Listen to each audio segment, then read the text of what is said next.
ajaib dalam saat hebat sampai hari ini. Tuhan, terima kasih.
sepanjang hari ini penyertaan Tuhan sungguh sempurna. Kami percaya kami ada sampai hari ini semua karena kemurahan-Mu saja Tuhan. Terima kasih buat kesehatan, kekuatan, jaminan hidup baik hari ini maupun masa yang akan datang. Terpujilah nama-Mu ya Tuhan. Ketika kami menyatukan hati kami, merendahkan diri kami di hadapan Tuhan, 2-3 orang berkumpul di dalam nama Tuhan, kami percaya Engkau hadir di tengah-tengah kami. Engkau menjamah hidup kami, Engkau yang memulihkan hati kami.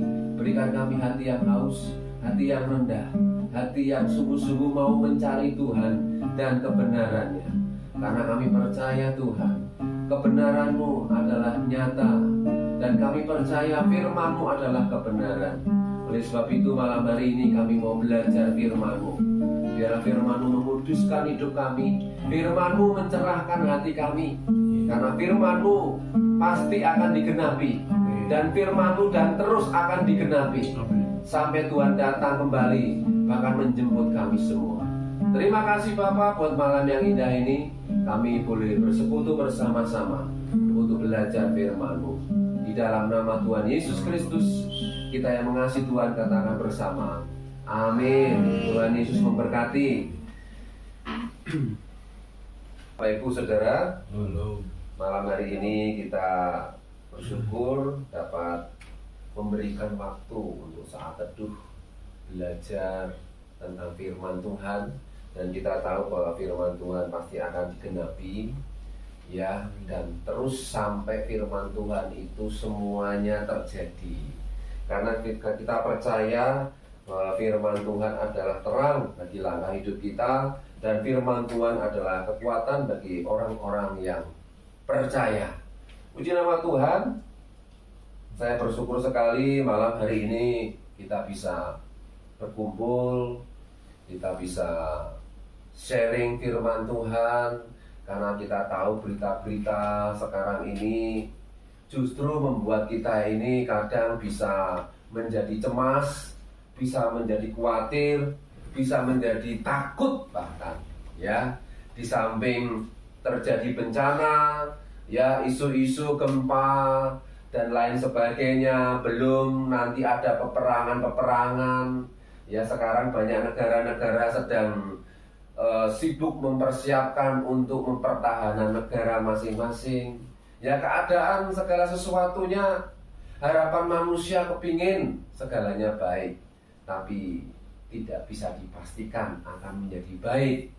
Tetapi sekali lagi bagi kita yang percaya kepada Tuhan, kita memiliki jaminan, yaitu firman Tuhan. Firman yang hidup, firman yang memberikan kita kekuatan dalam menghadapi segala situasi. Firman yang akan memberikan penghiburan bagi mereka yang merasa berduka atau mengalami masa-masa yang sukar. Tapi bagi kita yang percaya kepada Tuhan, pada Yesus tentunya, Dia memberikan jaminan baik hari ini maupun masa yang akan datang. Karena Yesus, Dia Tuhan sendiri datang ke dunia ini memberikan teladan. Tidak hanya teladan, tapi Dia memberikan penebusan, yaitu tubuhnya disalib untuk menebus dosa kita. Berbahagialah orang-orang yang mendengar firman dan percaya kepada firman Kristus. Puji nama Tuhan. Malam hari ini kita akan belajar dari salah satu tokoh di dalam Alkitab, di dalam Injil, yaitu tentang Lazarus. Ya, di sini ada yang namanya Lazarus. Ya, ini Lazarus. Ya, Lazarus bukan Sakeus. Kalau Sakeus orangnya pendek, ya, tapi ini Lazarus. Kalau di sini orangnya tinggi. Ya, Lazarus di dalam Alkitab ada dua. Ya, yang pertama Lazarus diceritakan kisah perumpamaan tentang Lazarus dan orang kaya. Dan Lazarus yang kedua yaitu Lazarus saudara Maria dan Marta yang dibangkitkan ketika dia sudah mati selama 4 hari. Jadi ada dua Lazarus. Lazarus yang pertama itu perumpamaan Tuhan Yesus, ya, dikisahkan tentang Lazarus dan orang kaya. Sedangkan Lazarus yang betul hidup, yaitu Lazarus yang mati 4 hari, kemudian dia dibangkitkan, itu saudara Marta dan Maria. Malam hari ini kita akan belajar tentang Lazarus yang disampaikan Yesus tentang perumpamaan, ya, Lazarus dan orang kaya. Jadi di sini dikatakan Lukas 16 ayat 19, kita akan lihat kisah ini sejenak, ya. Tentunya kita pernah mendengar, bagi Bapak Ibu Saudara yang pernah mendengar kisah ini. Judul konteksnya di situ orang kaya dan Lazarus yang miskin. Kenapa dikatakan Lazarus yang miskin? Lazarus mau miskin? Saya yakin semua orang tidak mau miskin, betul enggak? Kita semua tidak mau miskin. Kita semua manusia kepinginnya itu jadi orang kaya, orang enak, ya. Tapi ternyata Bapak Ibu Saudara, kenapa dikatakan orang kaya tidak disebut namanya, sedangkan yang miskin disebut namanya? Berarti ada satu maksud Bapak Ibu Saudara. Ternyata arti dari kata Lazarus atau nama Lazarus, yaitu artinya Tuhan penolong. Tuhan menolong. Jadi berbahagialah yang namanya Lazarus, karena artinya Tuhan menolong.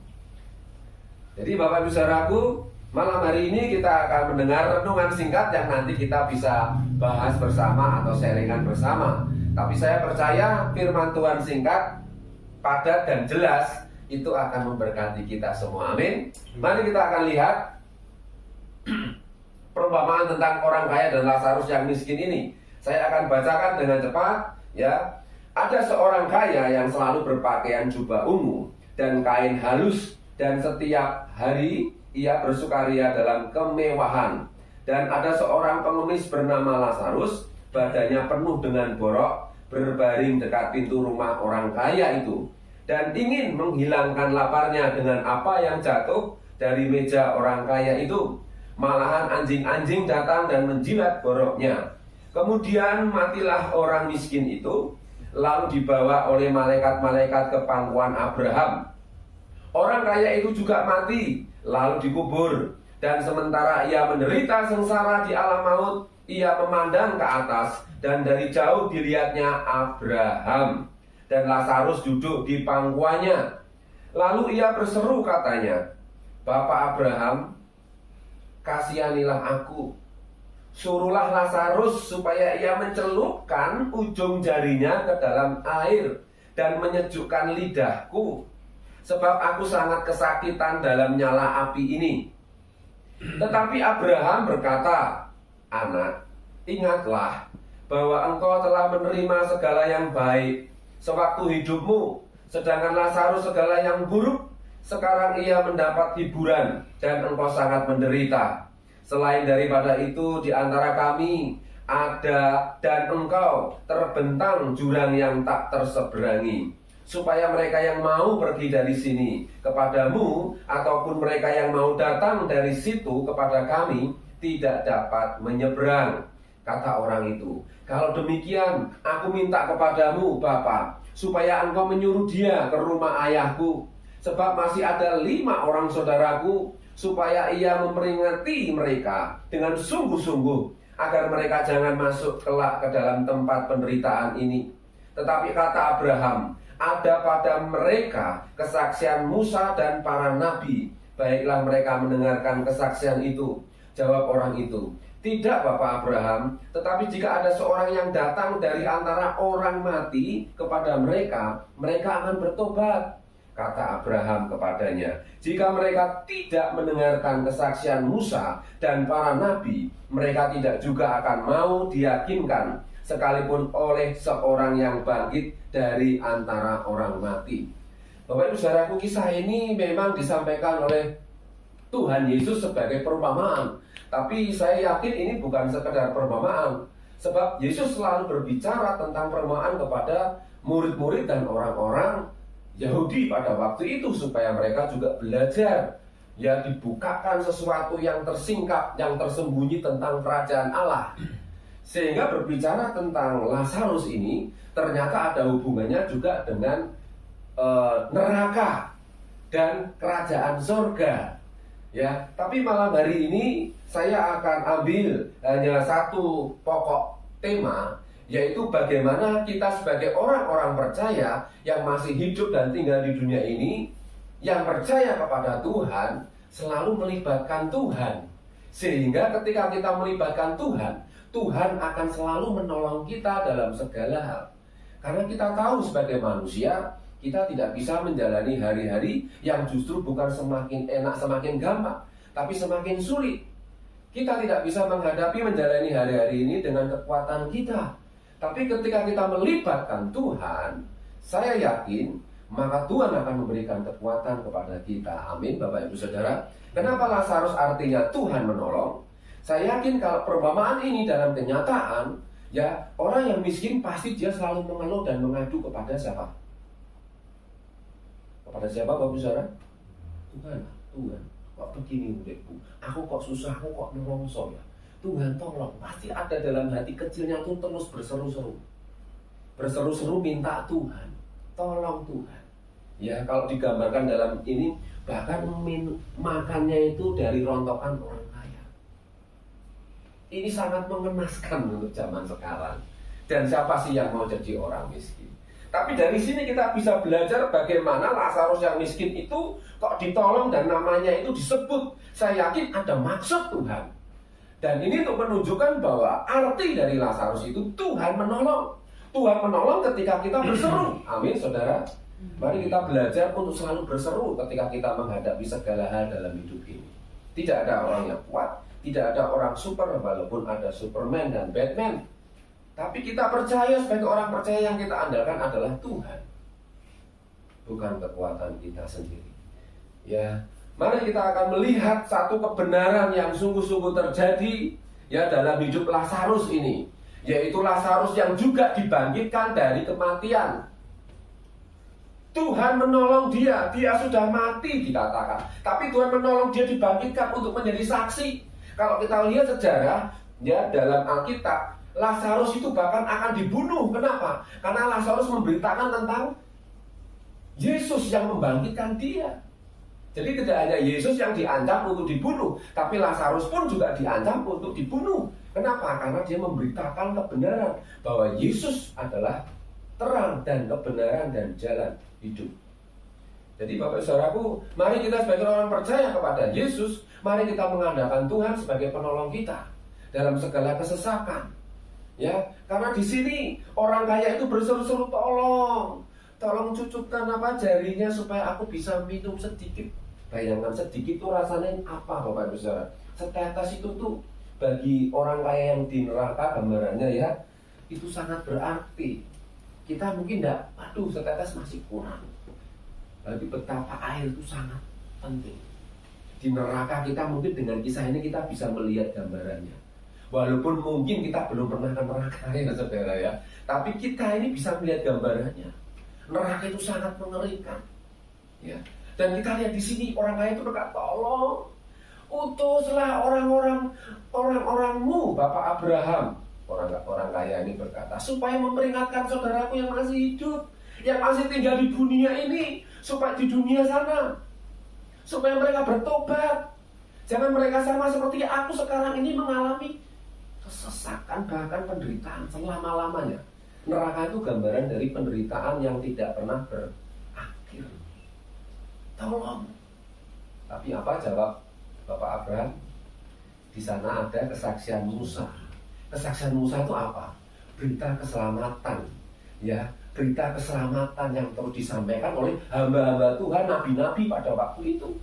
Dan zaman sekarang banyak hamba Tuhan menyampaikan berita tentang kebenaran, firman Tuhan. Terserah orang mau percaya atau tidak. Karena yang sangat menyedihkan hari-hari ini, banyak orang melihat hamba-hamba Tuhan yang juga mengalami kejatuhan. Hamba-hamba Tuhan gagal. Mereka melihat manusia sehingga firman Tuhan menjadi kurang diyakini. Tapi firman Tuhan tetap akan diberitakan. Karena apa? Firman Tuhan adalah janji Tuhan sendiri. Dua hal yang tidak bisa dipungkiri dan tidak bisa dihilangkan, yaitu Tuhan dan firman-Nya. Apa yang sudah diucapkan Tuhan tidak akan pernah ditarik kembali. Tapi apa yang sudah difirmankan Tuhan semuanya akan digenapi. Ya, mulai dari zaman Adam ya sampai nanti akhir zaman semuanya akan digenapi. Dan kita tinggal di akhir zaman, kita harus semakin mengandalkan Tuhan sebagai penolong. Ya. Poin yang ingin saya sampaikan adalah mari kita jadikan Tuhan sebagai penolong kita. Seperti Lazarus, ya kalau kita lihat dia orang yang miskin, kenapa dia diterima oleh Bapak Abraham dan masuk dalam kerajaan Firdaus, kerajaan surga? Karena dia selalu minta tolong sama Tuhan. Hidupnya mengandalkan Tuhan. Ya, Lazarus yang dibangkitkan dari kematian, dia walaupun diancam untuk dibunuh lagi, tapi dia tidak khawatir karena dia mengandalkan Yesus sebagai penolong. Ya, mari Bapak Ibu Saudara menghadapi akhir zaman ini, mari kita andalkan Tuhan, jadikan Dia selalu penolong dalam hidup kita. Karena kita tidak tahu kapan kita akan dipanggil. Harapan orang-orang percaya, kita rindu Tuhan mengangkat kita, mengubah hidup kita, ya, mengubah tubuh ini menjadi tubuh kemuliaan, kata Paulus maksling. Ya, jadi tubuh kemuliaan kita diangkat sama Tuhan, ya, menyongsong kedatangan Tuhan yang kedua di awan-awan. Kemudian kalau dalam Tesalonika ada dua versi, di awan-awan dan juga turun, seperti Yesus naik ke surga pada waktu itu.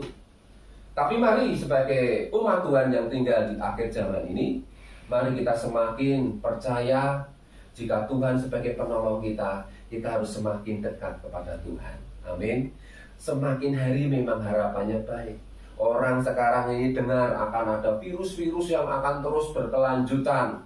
Dan bagi orang yang tidak berpegang kepada kebenaran firman Tuhan, tidak bersandar kepada Tuhan, tidak menjadikan Tuhan sebagai penolong, mereka akan mengalami ketakutan, kekhawatiran, kegelisahan, bahkan mereka akan depresi dan banyak orang-orang yang menjadi gila karena mereka tidak tahu apa lagi yang harus dilakukan. Bersyukur jika kita masih bisa diingatkan oleh firman Tuhan. Ya, jangan sampai kita menjadi orang kaya yang terlambat. Karena ketika dia kaya, dia hanya berpikir bagaimana menyenangkan dirinya sendiri, bagaimana hidupnya bisa membanggakan dirinya sendiri, tidak memperhatikan keadaan sekitar, sehingga tidak terketuk oleh Roh Kudus atau Roh Tuhan untuk melakukan hal-hal yang baik. Sehingga ketika dia mati, memang yang layak mungkin banyak, tetapi belum tentu dia masuk dalam kerajaan surga. Ini kita diingatkan oleh firman Tuhan. Mari kita dekat dengan Tuhan, maka Tuhan akan menunjukkan apa yang harus kita lakukan. Karena 2 Korintus pasal yang Efesus pasal yang kedua ayat yang ke-10 mengatakan, karena kita ini adalah buatan Allah, diciptakan di dalam Yesus Kristus untuk melakukan pekerjaan-pekerjaan atau perbuatan-perbuatan yang baik yang disediakan Allah sebelumnya. Jadi jangan bingung untuk apa yang kita kerjakan di dunia ini. Karena Tuhan sudah menyediakannya. Apa yang harus kita lakukan, kita harus tahu. Bagaimana kita bisa tahu kalau kita tidak melekat kepada Tuhan, tidak menjadikan Tuhan sebagai penolong kita. Jadi jangan takut, ya.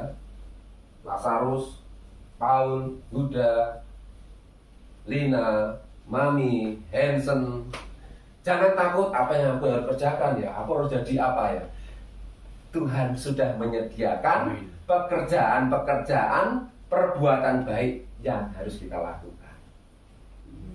Sehingga ketika Tuhan datang menjemput kita, kapanpun kita tidak tahu, kita sudah siap. Ini Tuhan, inilah hidupku. Aku mau terus belajar untuk setia apa yang menjadi panggilan Tuhan. Panggilan Tuhan itu bagi semua, tidak harus jadi pendeta, harus jadi hamba Tuhan yang harus luar biasa, tidak. Tapi ketika kita setia menjadikan Tuhan penolong, maka Dia akan terus menuntun langkah hidup kita sampai kita berjumpa dengan Tuhan sendiri, muka dengan muka. Dan itu satu kebahagiaan yang indah, karena kita bisa semeja, sehidangan dengan Tuhan. Dan kita akan menjadi hamba yang setia, dan kita akan mendapatkan tempat tentunya yang terindah bagi mereka yang mengasihi Tuhan. Amin. Kita akan berjumpa dengan Bapak Abraham juga, Bapak Ibu Saudara. Ya, ini bukan sekedar omongan, tapi firman Tuhan. Karena orang miskin Lazarus disebut namanya, dia berjumpa dengan Bapak Abraham. Tentunya kita juga rindu berjumpa dengan Bapak Abraham, tapi kita terlebih rindu berjumpa dengan Tuhan sebagai pencipta hidup kita, yang berkuasa atas hidup ini, atas dunia ini. Amin Bapak Saudaraku. Mari kita akan berdoa. Kita akan menyanyikan satu lagu. Hatiku tenang berada dekatmu, Kau yang pelihara hidupku.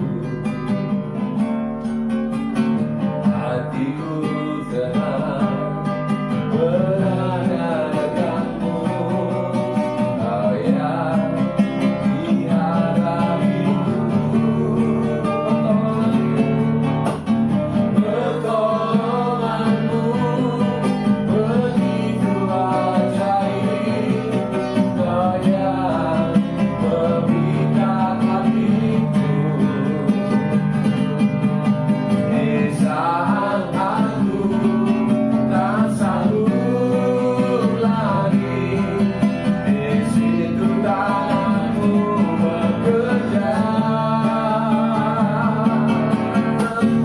Pertolonganmu begitu ajaib, Kau yang memikat hatiku.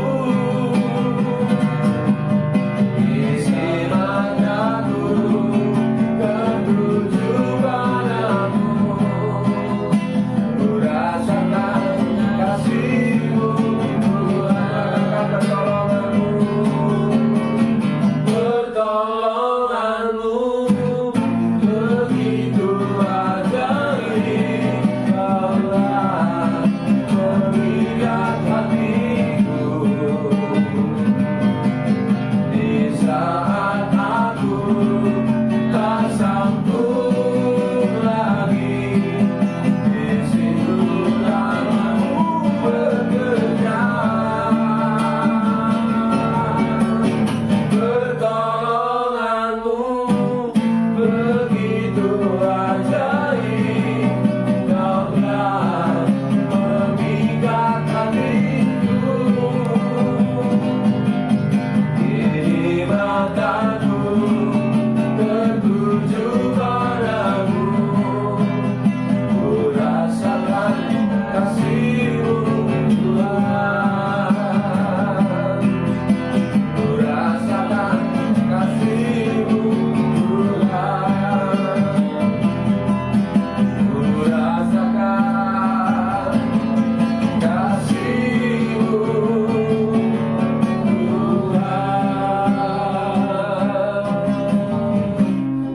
Kami bersyukur Tuhan malam yang indah ini.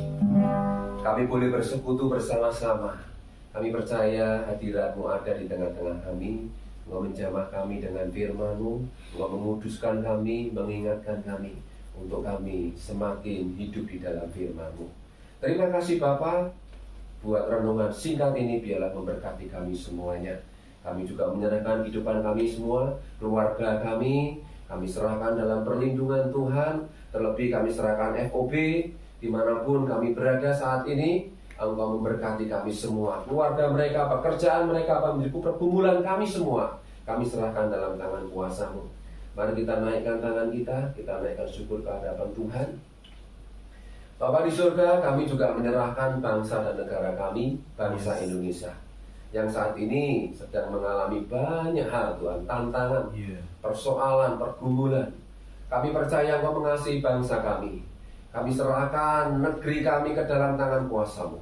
Dijauhkan dari segala yang jahat, dilepaskan dari setiap pencobaan, sakit, penyakit, kecelakaan, musibah, bencana, niat jahat, kuasa gelap, orang fasik kami tolak di dalam nama Yesus.